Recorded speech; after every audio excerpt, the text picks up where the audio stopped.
और ईरान में हालात लगातार बिगड़ते हुए नजर आ रहे हैं। ईरान में हिंसक प्रदर्शनों से लगातार हालात बिगड़ते हुए नजर आ रहे हैं। तनाव और ज्यादा बढ़ गया है। ईरान के विदेश मंत्री अब्बास अरागची ने एक वीडियो जारी कर यह भी आरोप लगाया है कि प्रदर्शनकारियों ने सड़कों पर पुलिसकर्मियों के साथ मारपीट की है, कुछ को जिंदा जला दिया गया है। सरकारी दावे के मुताबिक कल रात हुए प्रदर्शनों में 6 सुरक्षाकर्मियों की मौत हुई है। इतना ही नहीं, प्रदर्शनकारियों पर मशहद शहर में एक मस्जिद में आग लगाने का भी आरोप है। हालांकि इन दावों की स्वतंत्र पुष्टि नहीं हो पाई है। फिलहाल हालात तनावपूर्ण बने हुए हैं।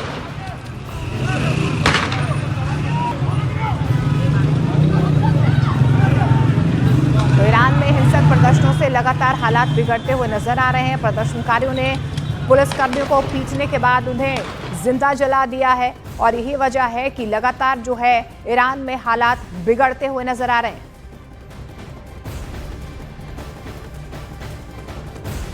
और ईरान में जारी सरकार विरोधी प्रदर्शनों की आग अब दूसरे देशों तक भी पहुंचने लगी है। लंदन में भी ईरानी महिलाओं ने सड़कों पर उतरकर खामेनेई सरकार के खिलाफ जोरदार प्रदर्शन किया है।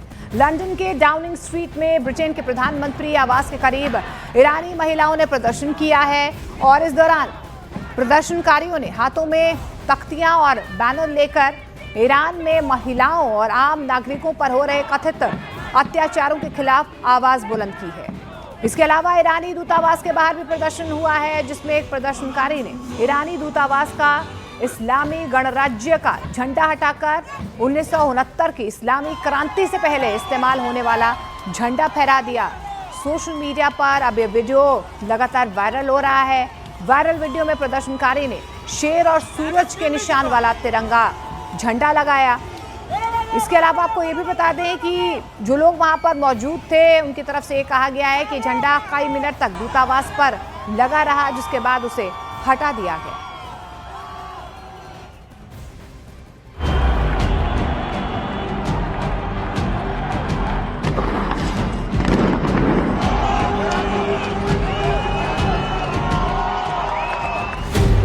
ईरान में प्रदर्शनकारियों पर फायरिंग से अफरा तफरी।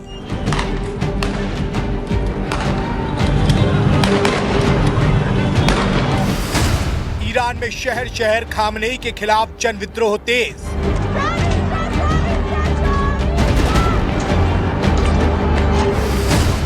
ईरान में खामनेई के तख्ता पलट का काउंटडाउन शुरू।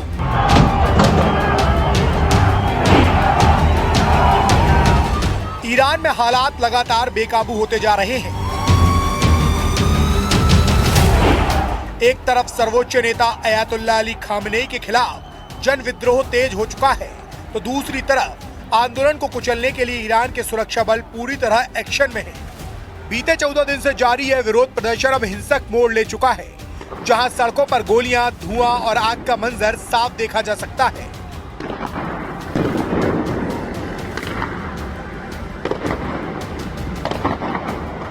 ईरान में प्रदर्शनकारियों पर सुरक्षा बलों की फायरिंग के बाद हालात और बिगड़ गए हैं।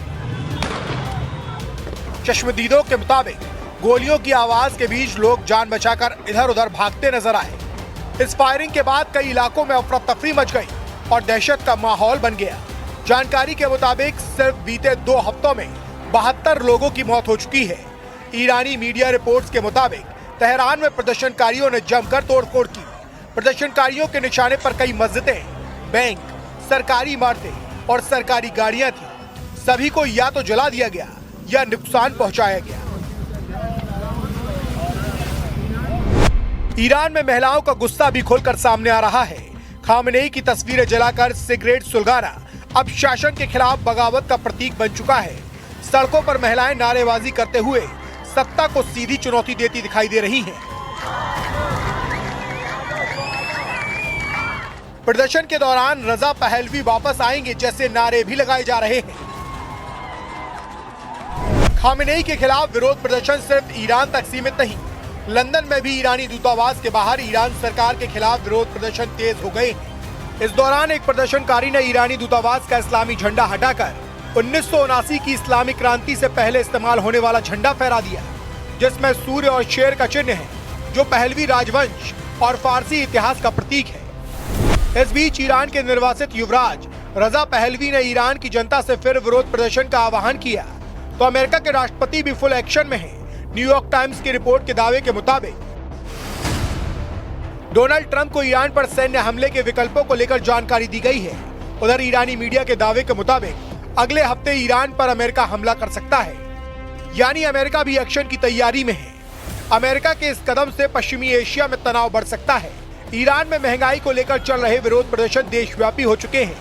खामेनेई सरकार को हटाने और पुरानी राजशाही वापस लाने का आंदोलन उग्र हो चुका है, तो ईरान की खामेनेई सरकार भी फुल एक्शन में है। खामेनेई किसी भी आंदोलन को बख्शने के मूड में नहीं है। तभी ईरान के सुरक्षा प्रमुख अली लारिजानी ने कहा है कि इस प्रदर्शन और बगावत के पीछे इजराइल का हाथ है। जापान के प्रधानमंत्री ने भी ईरान में बढ़ती हिंसा और नागरिकों की मौत पर गहरी चिंता जाहिर की है। ईरान में खामेनेई सरकार सख्ती कर रही है तो उस पर अंतर्राष्ट्रीय दबाव भी बढ़ता जा रहा है।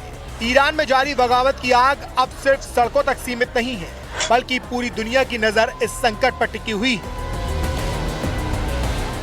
और ईरान के मौजूदा हालात को लेकर राष्ट्रपति मसूद पेजेश्कियान ने ट्रंप को दो टूक जवाब भी दे दिया है। पेजेश्कियान ने कहा, ईरान किसी भी विदेशी ताकत को देश में फूट डालने की इजाजत नहीं देगा। उन्होंने कहा कि कोई भी अराजकता ना फैलाए और कोई भी इंसान किसी दूसरे इंसान की जान ना ले। इसके अलावा राष्ट्रपति पेजेश्कियान ने लोगों से दंगाइयों और हथियारबंद आतंकवादियों से खुद को अलग रखने की अपील की है। इसके साथ साथ पेजेश्कियान ने वेनेजुएला वाले मुद्दे पर अमेरिकी राष्ट्रपति ट्रंप पर भी निशाना साधा। उन्होंने कहा कि अमेरिका के राष्ट्रपति को वेनेजुएला, गजा और दुनिया के अन्य हिस्सों में की जा रही कार्रवाइयों पर शर्म आनी चाहिए। I want to give assurance to our people that we are here to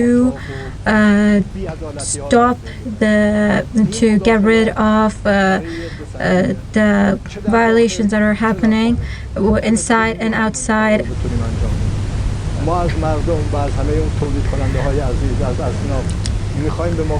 We want the people and the producers to help us get rid of the people doing injustices inside the country.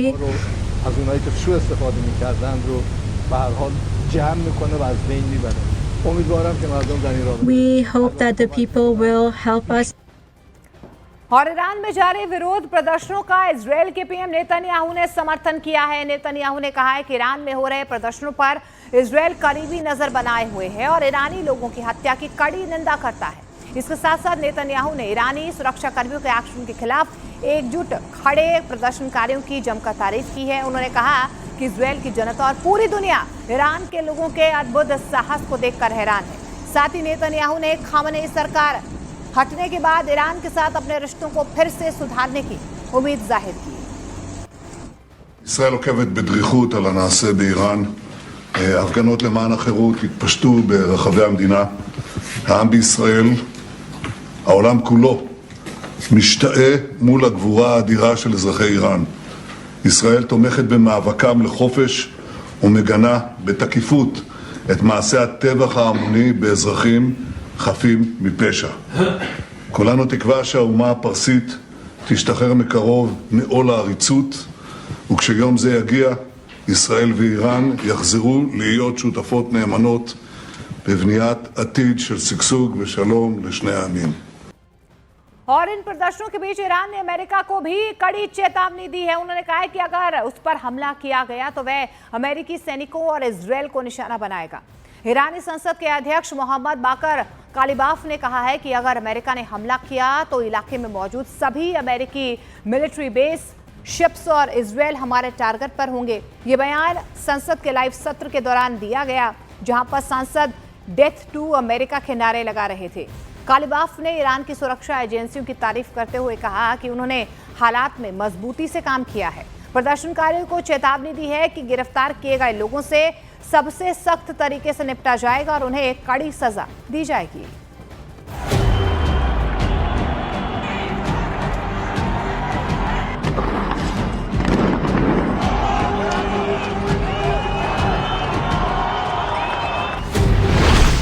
घंटे में Khamenei का तख्ता पलट, आत्मघाती हमले को तैयार Iran.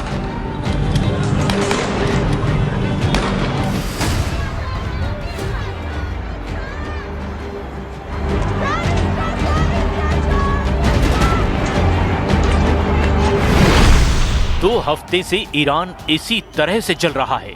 सड़कों पर लाखों की तादाद में ईरानी आवाम सुप्रीम लीडर अली खामनेई का तख्ता पलट करने पर उतारू है।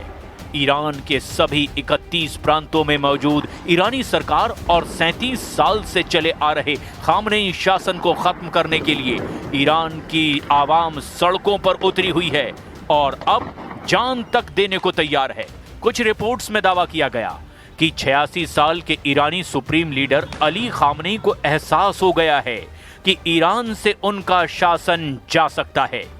दावा तो यहां तक किया जा रहा है कि अब महंगाई, बेरोजगारी और रियाल की कीमत में भयंकर गिरावट को लेकर के जो भी प्रदर्शन शुरू हुए थे वो अब ईरान से खामनेई शासन को उखाड़ फेंकने के मकसद में बदल चुके हैं।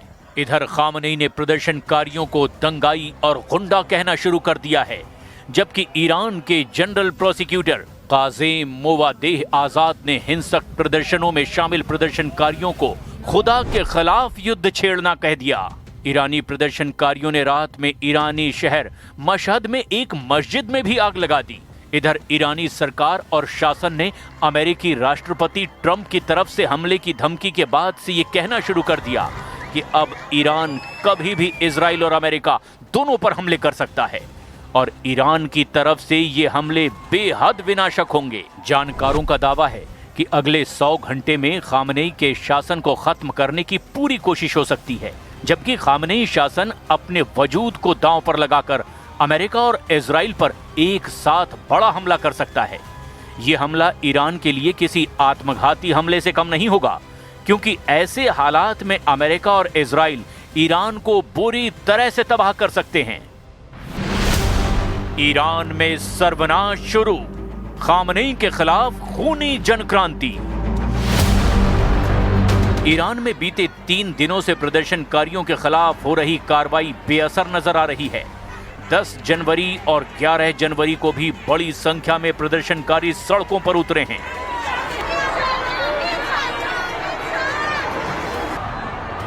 चश्मदीदों के बयानों से पता चलता है कि सरकार ने प्रदर्शनकारियों पर अपनी कार्रवाई तेज कर दी है।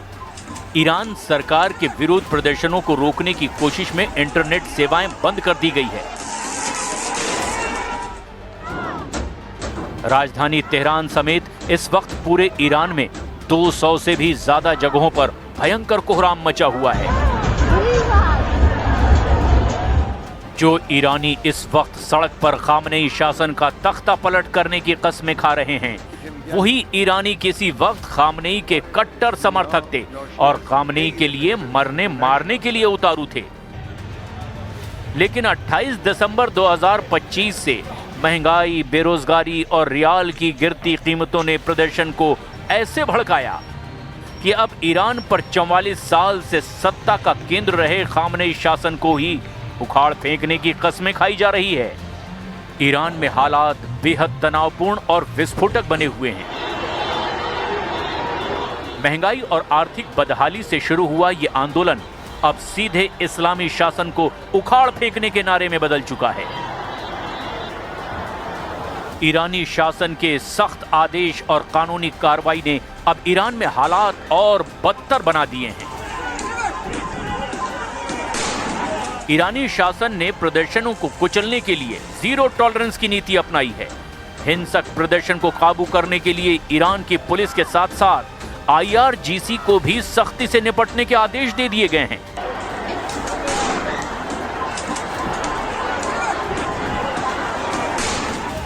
प्रदर्शन अब 100 से ज्यादा शहरों और 31 प्रांतों में फैल चुका है।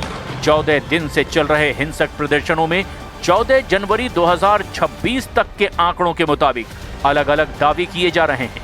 अमेरिका स्थित मानवाधिकार कार्यकर्ता समाचार एजेंसी यानी HRANA के मुताबिक अब तक के कम से कम 116 लोगों की मौत की पुष्टि हो चुकी है।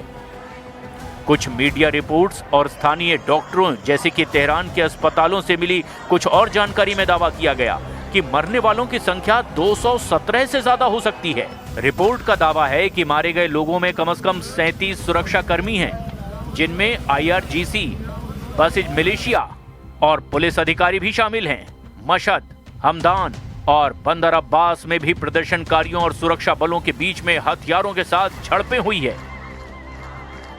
अब तक 2600 से ज्यादा लोगों को ईरानी बलों ने हिरासत में ले लिया है। ईरानी सरकार आधिकारिक रूप से मौतों की संख्या नहीं बता रही है और प्रदर्शनकारियों को आतंकवादी या फिर विदेशी एजेंट बता रही है। इंटरनेट और फोन ब्लैकआउट के कारण कई मौतें छिपाई जा रही है। अस्पतालों पर छापे मारे जा रहे हैं।